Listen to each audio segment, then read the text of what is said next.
കൃഷ്ണ ഗുരുവായൂരപ്പ, ഞാനിന്ന് നിങ്ങളുടെ മുന്നിൽ വരുന്നത് ഒരു പ്രത്യേക കാര്യം പറയാനാണ്. ഗുരുവായൂരപ്പൻ്റെയും മമ്മിയൂരപ്പൻ്റെയും തമ്മിലുള്ള ബന്ധം. അതായത് മമ്മിയൂരപ്പൻ ഗുരുവായൂരപ്പൻ്റെ ഇവിടുന്ന്, അതായത് ബൃഹസ്പതി, ദേവഗുരുവായ ബൃഹസ്പതി ഗുരുവായൂരപ്പൻ്റെ വിഗ്രഹം പ്രതിഷ്ഠിക്കാൻ വേണ്ടിയിട്ട് സ്ഥലം അന്വേഷിച്ച് പോരുന്ന ഉദ്ധവരും ഗുരുവും വായും ചേർന്ന് പ്രതിഷ്ഠിച്ചു എന്ന് പറയുന്നില്ലേ ഗുരുവായൂർ. അപ്പോൾ അതിൻ്റെ മുൻപ് ഇങ്ങനെ അവർ നടന്ന് നല്ല സ്ഥലം നോക്കി നടക്കുമായിരുന്നു. ശരിക്കും പറഞ്ഞാൽ മഹിമയൂർ എന്നുള്ള ആ ഒരു സ്ഥലമാണിത്. അപ്പോൾ വളരെ നല്ല, എന്താ പറയുക, അത്രയും വിശാലമായ, അത്രയും നല്ല ഭൂപ്രദേശമായി അവർക്ക് തോന്നി. അന്നത്തെ ആ ഒരു അവസ്ഥ അങ്ങനെ ആയിരുന്നു.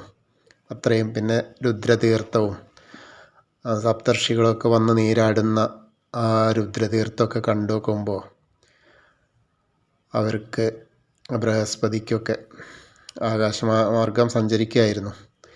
അവർക്കൊക്കെ ഇവിടെയാണ് ഗുരുവായൂരപ്പനെ പ്രതിഷ്ഠിക്കാൻ പറ്റുന്ന, മഹാവിഷ്ണുവിനെ പ്രതിഷ്ഠിക്കാൻ പറ്റുന്ന സ്ഥലം എന്ന് തീരുമാനിച്ചു.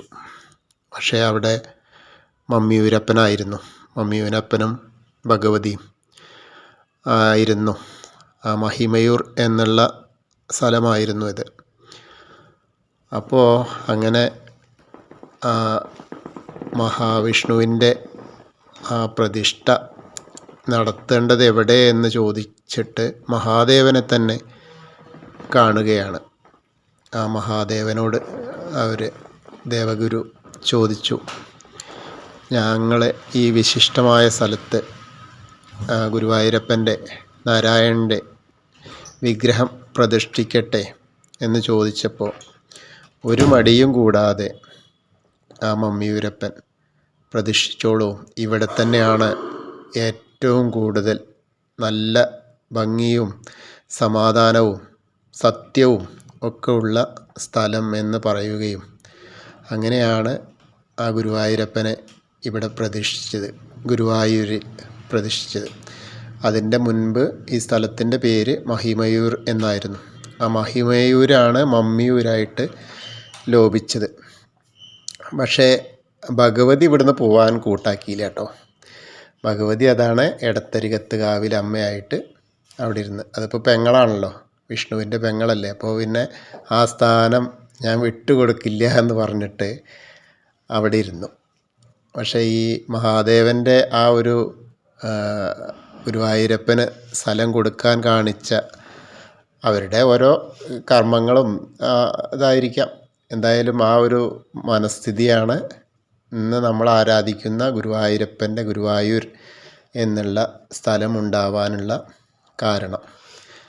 അപ്പോൾ എന്തായാലും ആ ഐതിഹ്യത്തോടൊപ്പം തന്നെ പണ്ട് മുതലേ നമ്മൾ ഇവിടുന്ന് ഗുരുവായൂർ വന്നാൽ മമ്മിയൂരും കൂടിയും പോയി തൊഴണം എന്നുള്ളതാണ് കാരണന്മാരായിട്ട് തന്നെ ചെയ്തുകൊണ്ടിരിക്കുന്ന ഒരു കടമയാണത്. കടമ എന്ന് പറഞ്ഞാൽ ഒരു കാര്യമാണത്. എന്നാലാണ് ഫലപ്രാപ്തി കിട്ടൂ. ഗുരുവായൂർ, അതായത് അത് വിഷ്ണു ഭഗവാൻ പറഞ്ഞ അതാണ്, എന്നെ ദർശിച്ചാൽ അത് ശിവഭഗവാനെയും കൂടി ദർശിക്കണം, എന്നാലാണ് ആ ഗുരുവായൂരപ്പൻ്റെ അനുഗ്രഹം കിട്ടൂ എന്നാണ് പറഞ്ഞിട്ടുള്ളത്. അപ്പോൾ അത് പ്രകാരം നമ്മൾ അന്ന് കുറച്ച് ദൂരമുണ്ട് മമ്മിയൂർക്ക്. അപ്പോൾ ഏകദേശം 400 മീറ്ററോളമാണ്. പക്ഷെ അത് പറ്റാത്ത, പണ്ടത്തെ വഴി, ഇപ്പോൾ നല്ല വഴിയായി, പണ്ടത്തെ വഴി വളരെ മോശം വഴിയായിരുന്നു ആ വഴികളിലൊക്കെ. അപ്പോൾ അതുകൊണ്ട് നമ്മളെ ഈ എടത്തരികത്ത് കാവിലെ അമ്മയുടെ അടുത്ത് അവിടുന്ന് പടിഞ്ഞാട്ട്, അതായത് വടക്ക് പടിഞ്ഞാറ് ഭാഗത്തേക്ക് നോക്കിയിട്ട് മമ്മിയൂരപ്പനെ തൊഴുതാലും ആ മമ്മിയൂർ ദർശിച്ചതിൻ്റെ ഫലം കിട്ടും എന്നാണ് പറഞ്ഞിട്ടുള്ളത്. അങ്ങനെ ഇപ്പോഴും അത് തുടർന്നു പോരുന്നു. പക്ഷെ പറ്റാവുന്നവരൊക്കെ മമ്മിയൂരപ്പൻ്റെ അടുത്ത് വന്നിട്ട് മമ്മിയൂരപ്പനെ കൂടി കണ്ട് തൊഴുതു പോകുന്നുണ്ട്. ശരിക്കും ഗുരുവായൂർ വരുമ്പോൾ മമ്മിയൂരപ്പനെയും കൂടി കാണാൻ തയ്യാറായിട്ട് വരിക. എന്നാൽ എന്താ വെച്ചാൽ നല്ലൊരു കാര്യമാണ്. രണ്ട് പ്രവർത്തികളാണ് കിട്ടാനുള്ളത്. ശരിക്കും ഗുരുവായൂർ 3 മണിക്കാണ് തുടങ്ങുക നിർമ്മാല്യം.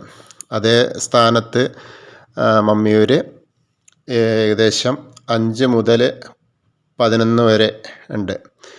അതുപോലെ വൈകിട്ടും 4:45 മുതൽ 8:30 വരെ ആണ് കേട്ടോ വൈകിട്ടുള്ളത്. അപ്പോൾ അതേപോലെ മമ്മിയൂരപ്പൻ്റെ അടുത്തുള്ള അവിടെ ഏറ്റവും പ്രധാനപ്പെട്ടത് ഒരു അഭിഷേകം രുദ്രാഭിഷേകമാണ്. ഏകാദശ രുദ്രനാണ് അവിടെ. അപ്പോൾ അദ്ദേഹത്തിൻ്റെ അഭിഷേകപ്രിയനായ ആണ് മഹാദേവൻ. അപ്പോൾ അതുകൊണ്ട് അവിടെ ഏറ്റവും നല്ല നമുക്ക് ഐശ്വര്യം കിട്ടാനും അസുഖം മാറാനുമൊക്കെ രുദ്രാഭിഷേകം അങ്ങോട്ട് ചെയ്താൽ നല്ലതാണ്. അത് രാവിലെ 5 മുതൽ 11 വരെയാണ് അഭിഷേകങ്ങൾ ഉണ്ടാവുക. അത് രോഗശാന്തിക്കാണ് ഏറ്റവും കൂടുതൽ ഫലവത്തായിട്ടുള്ളത് മമ്മിയൂരപ്പന്.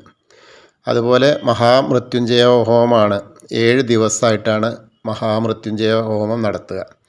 അതുപോലെ പിന്നെ അവിടെ ഉള്ളത് ഗണപതിയുണ്ട്, മുരുകനുണ്ട്, അയ്യപ്പനുണ്ട്, ഭഗവതിയുണ്ട്, നാഗങ്ങളുണ്ട്, ബ്രഹ്മരക്ഷസുണ്ട്. അവരൊക്കെ അവിടെ ഉണ്ട്. വിഷ്ണു ഭഗവാനും അവിടെ അടുത്ത് തന്നെ കുടിയിരുന്നിട്ടുണ്ട്. അപ്പോൾ വളരെ നല്ല ഒരു അന്തരീക്ഷമാണ്. ഈ ബ്രഹ്മഹത്യ പാപങ്ങളൊക്കെ മാറാനൊക്കെ പറ്റുന്ന അതാണ്.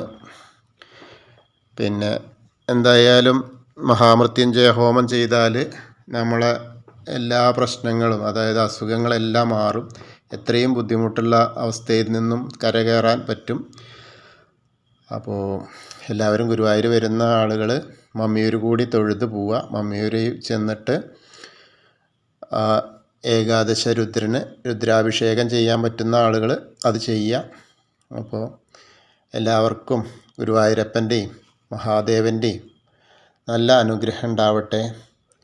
എല്ലാവർക്കും മൃത്യുഞ്ജയ ഭഗവാന്റെ അനുഗ്രഹം ഉണ്ടാവട്ടെ.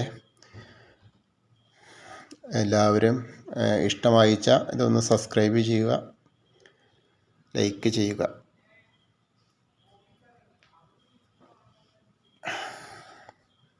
മഹാമൃത്യുഞ്ജയ മന്ത്രം ചൊല്ലുക.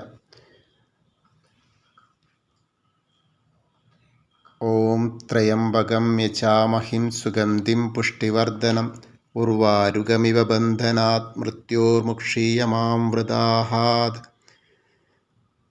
ശംഭോ മഹാദേവാ.